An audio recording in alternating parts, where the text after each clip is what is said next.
وہ ایک گناہگار بنی اسرائیل کی اس کی کہانی موجود ہے کہ وہ آیا اور نیکوکار سے اس نے کوئی بات کی تو اس نے اس کو جھٹک دیا، اور وہ اتنا نیکوکار تھا جب وہ چلتا تھا تو بادل اس کے اوپر سایہ کرتا تھا، اللہ نے اس کو اتنا نوازا ہوا تھا۔ لیکن گناہگار کو دیکھ کر کے اس کے اندر نفرت کے جذبات پیدا ہوئے، اس نے کہا میرے سے بات نہ کر، پیچھے ہٹ جا۔ اللہ اکبر! تو وہ بیچارہ بڑا رویا کہ مالک میں اتنا گناہگار ہوں کہ تیرے پاک بندے مجھے اپنے پاس بٹھانے کے لیے بھی تیار نہیں۔ دل ٹوٹا، شکستگی پیدا ہوئی، کہا لیکن مالک تیری مرضی، اور واپس پلٹا۔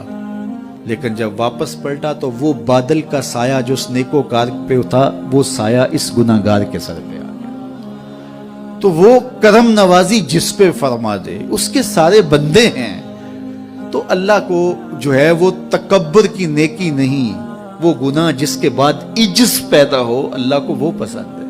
وہ گناہ جس کے بعد توبہ کے جذبات ابھریں، بندے کو شرمندگی کا احساس ہو۔ تو مت ایسے بنے کہ 4 نمازیں پڑھ لیں تو سب بے نمازیوں کو حقیر جاننے لگ جائیں، تھوڑا سا کام کر لیں، صدقہ و خیرات کر لیں تو باقی مالداروں کو حقیر جانے لگے۔ آپ کو دین کے کام کی توفیق مل گئی ہے تو آپ دین کے ٹھیکیدار بن کے بیٹھ جائیں کہ میں اتنا بڑا جلسہ کروایا، اب میرے علاوہ تو کوئی یہاں مسلمان نہیں رہتا، میں ہی سب سے بڑا عاشق رسول ہوں اور میں ہی سب سے بڑا مسلمان ہوں۔ نہ، ایسا نہ کیجئے۔ اللہ نے آپ کو توفیق دی، آپ نے لوگوں کو دعوت دی، پتہ نہیں کس آنے والے پہ کتنا کرم ہوا ہے۔ یہ تو ان کی رحمتیں ہیں، وہ جس پہ چاہے جیسے چاہیں برس جائیں۔ ہم کو ٹھیکیدار تھوڑے ہیں، ہم تو نوکری کرنے والے ہیں، ہم تو جوتے اٹھانے والے ہیں۔ ہو سکتا ہے کس کے صدقے میرے والد گرامی مجھے یاد آتے ہیں، وہ مجھے فرمایا کرتے تھے جب گفتگو کے لیے نکلنے لگے اور لوگوں کا ہجوم ہونے لگا، تو وہ مربی تھے بڑے، اور بڑی حکمت کے ساتھ جو ہے وہ کوئی نہ کوئی بات سمجھاتے رہتے تھے۔ تو ایک دن فرمانے لگے کہ ایک خطیب تھا، بظاہر اچھا خطاب کرتا لیکن اندر سے وہ اتنا اچھا نہیں تھا۔ تو جب وہ فوت ہو گیا تو وہ بخشا گیا، تو اس نے اللہ سے کہا کہ میرے مالک، میرا تو کوئی عمل ہی نہیں ہے کہ میری بخشش ہوگی اور میری مغفرت ہو گئی۔ تو فرمایا کہ ہاں ہم تجھے جانتے ہیں، لیکن ایک دن تو کہیں واز کر رہا تھا، میرا ایک بندہ بیٹھا تھا، اس کو پسند آ گیا، میں نے اس کے صدقے تیری مغفرت فرمائی۔ اٹھ فریدا ستیا تے میلا ویکھن جا، اٹھ فریدا ستیا تے میلا ویکھن جا، وت کوئی بخشیا مل جاوے تے تو ہی بخشیا جا۔ تو پتہ نہیں کس کے صدقے سے اللہ رحمتوں کا نزول فرماتا ہے۔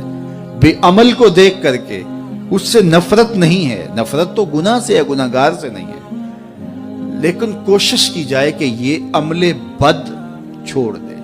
اللہ اکبر! ایک جنازہ گزرا اور وہ جنازہ کسی غیر مسلم کا تھا، تو چشمان رحمت میں آنسو آ گئے۔ تو صحابہ نے پوچھا کہ حضور یہ یہودی ہے یا عیسائی ہے؟ کوئی اس کا جو مذہب تھا وہ بتایا۔ تو فرمایا کہ مجھے اس بات پہ افسوس آیا کہ یہ اسلام نہیں لا سکا اور کفر کی حالت میں مر گیا، تو اگر یہ اسلام لاتا اور جو ہے وہ جنت کی راہوں کا مسافر ہوتا تو کتنا اچھا۔ یہ اس کے ساتھ بھی ہمدردی ہے۔ تو اللہ کی مخلوق، یہ جنت کے اکیلے ٹھیکیدار بننے کی کوشش نہ کریں کہ میرے علاوہ کوئی جائے نہ، جنت کے دروازے پہ میں بیٹھ جاؤں گا کسی کو، یہ زیادتی ہے۔ میرے تو اعلیٰ حضرت نے یہ کہا تھا، ایک میرا ہی رحمت پہ دعویٰ نہیں، شاہ کی ساری امت پہ لاکھوں سلام۔ تو اس لیے امت سازی کی ایک تو کوشش کریے، اپنے اندر باہمی چھوٹے چھوٹے نزاع اختلاف، یہ انسانی فطرت ہے، انسان کے اندر طباع کے اندر اختلاف ہے، ترجیحات کے اندر جو ہے وہ اختلاف ہے، اپنے اپنے مزاج کے اندر تفاوت ہوتا ہے۔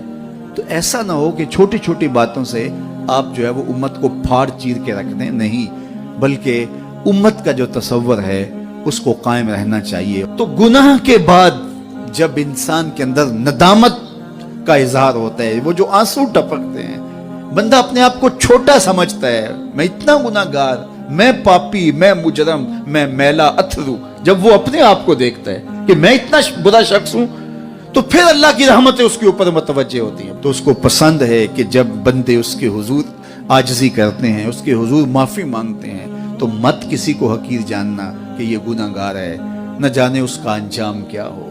کتنے گناہگار ان کا آخر اچھا ہو جاتا ہے، کتنے نیکوکار ان کا آخر اچھا نہیں ہوتا۔ انما الاعمال بالخواتیم، وہ تھی تو فاحشہ عورت لیکن ایک کام کیا کہ ایک کتے کو پانی پلا دیا، اپنے دوپٹے سے جوتا باندھ کر کنویں میں لٹکایا اور اس کو پانی پلا دیا۔ حدیث پاک میں آتا ہے اللہ اس کے صدقے سے اس کی خطائیں معاف فرما دی۔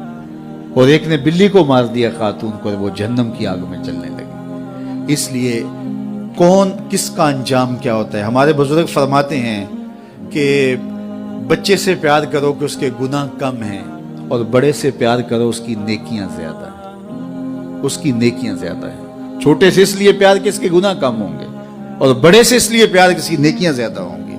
اور اسی طرح جو ہے وہ خیال کرو کہ ہو سکتا ہے اس کا انجام بخیر ہو جائے اور اس کا آخر کتنا خوبصورت ہو، تو مت کسی کو حقیر جانیے گا۔ ایک میرا ہی رحمت پہ دعویٰ نہیں، شاہ کی ساری امت پہ لاکھوں سلام۔ تو حضور کی امت سے پیار کرو، مخلوق خدا کو جوڑنے کی کوشش کرو، اور آقا کریم علیہ الصلوۃ والسلام نے یہ جو امت کا تصور دیا اور کہاں کہاں سے لا کے کہاں کہاں کے افراد کو ایک گروہ میں، ایک جماعت میں اور ایک امت کے اندر پرویا، ایک لڑی کے اندر پرویا، اس امت کو امت ہی رہنے دیا جائے۔ اللہ مجھے آپ کو اپنی پناہوں کا حصار عطا کرے۔